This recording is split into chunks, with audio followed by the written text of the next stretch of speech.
अस्सलाम वालेकुम स्टूडेंट्स, आज हम ज्योमेट्री के एमसीक्यूज डिस्कस करेंगे। फर्स्ट एमसीक्यूज लिखा हुआ है in a right angle triangle what is the measure of right angle. अब जब भी आप राइट एंगल ड्रॉ करते हो वो हमेशा किसके इक्वल होता है, 90 डिग्री।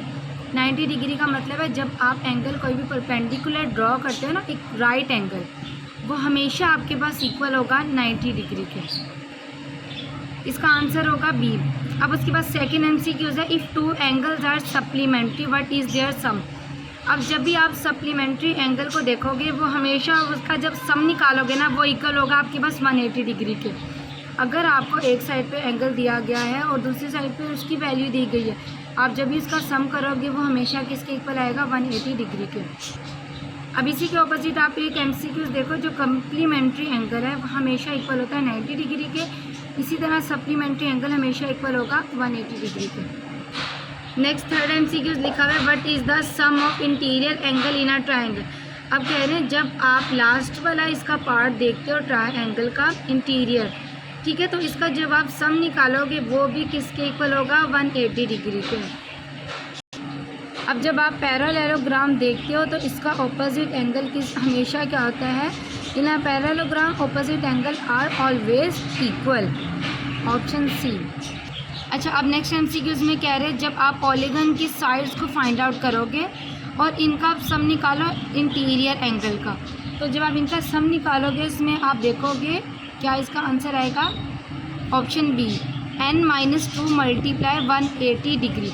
क्योंकि अभी हमने इससे ऊपर वाले एमसीक्यूज में बात की है जो इंटीरियर एंगल होता है जब भी आप उसका सम निकालते हो वो भी हमेशा 180 डिग्री की बात हो रही है, ठीक है। और यहाँ पे कह रहे हैं पॉलीगन, जब आप पॉलीगन फाइंड आउट करते हो यहाँ पे फॉर्मूला क्या लगेगा, n-2 multiply 180 degree, option B. Next MCQ 6 है what type of angle is formed when two lines intersect and the opposite angles are equal. अब कह रहे हैं जब आप एंगल फाइंड आउट करना चाह रहे होते हो उसमें आप 2 लाइंस क्या करते हो, ड्रॉ करते हो, जिसमें से 2 लाइंस इंटरसेक्ट हो रही होती हैं। तो जब आप इसके ऑपोजिट एंगल देखोगे वो हमेशा किसके इक्वल होंगे, this is the vertical angle. अगर 2 लाइन इंटरसेक्ट हो रही होंगी, एंगल्स आपके पास ऑपोजिट होंगे, ए ऊपर की तरफ आ रहा होगा, दूसरा ए नीचे की तरफ, ठीक है। तो आपके पास क्या होंगे, एंगल्स बेशक ऑपोजिट होंगे लेकिन जब आप इनका इंटरसेक्ट ड्रॉ करोगे वो हमेशा एक दूसरे के इक्वल होंगे, तो आप इस एंगल को कहते हो वर्टिकल एंगल। ओके, एमसीक्यू 7 है if one angle is 30 degree what is the measure of its complementary angle.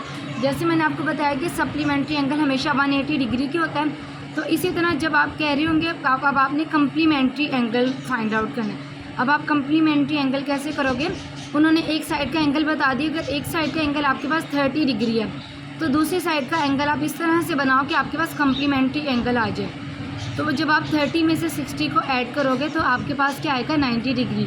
तो इसमें option A is correct. B तो बेशक 90 डिग्री आ रहा है लेकिन कह रहे हैं जब आप इनका सम करो तो आपके पास कम्प्लीमेंट्री एंगल कैसे मेजर करके आता है।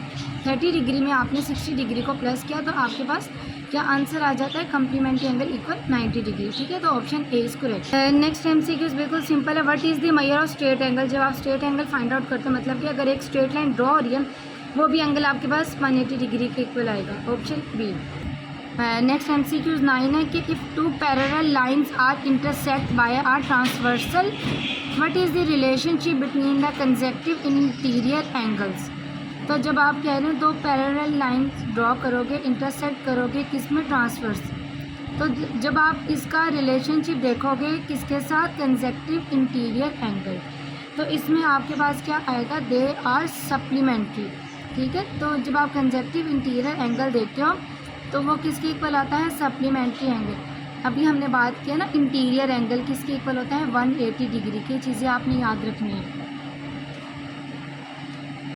नेक्स्ट एमसीक्यू सिंपल है, if a line segment is bisect how many equal parts is divided into. जब आप एक लाइन का बीच में से हाफ करते हो मीन्स कि बाइसेक्ट करते हो तो वो कितने पार्ट्स में डिवाइड होते हैं, वो 2 पार्ट्स में डिवाइड होते हैं, option A. Next MCQs number 11 है what is the formula for the volume of sphere.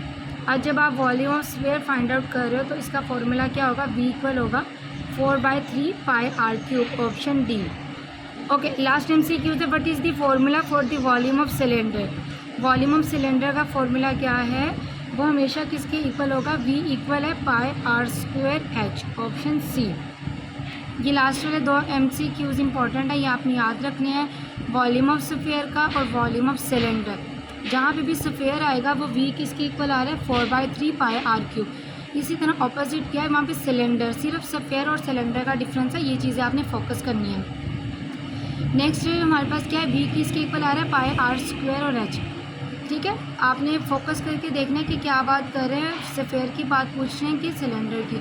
जो इसमें से उन्होंने कहा होगा फॉर्मूला आप बताएं तो आपने इजीली बता देना है कि जो स्फीयर है वो किसके इक्वल आ रहा है, V इक्वल आ रहा है 4/3 पाई r³, और जो सिलेंडर है वो किसके इक्वल आ रहा है, V इक्वल आ रहा है पाई r² h।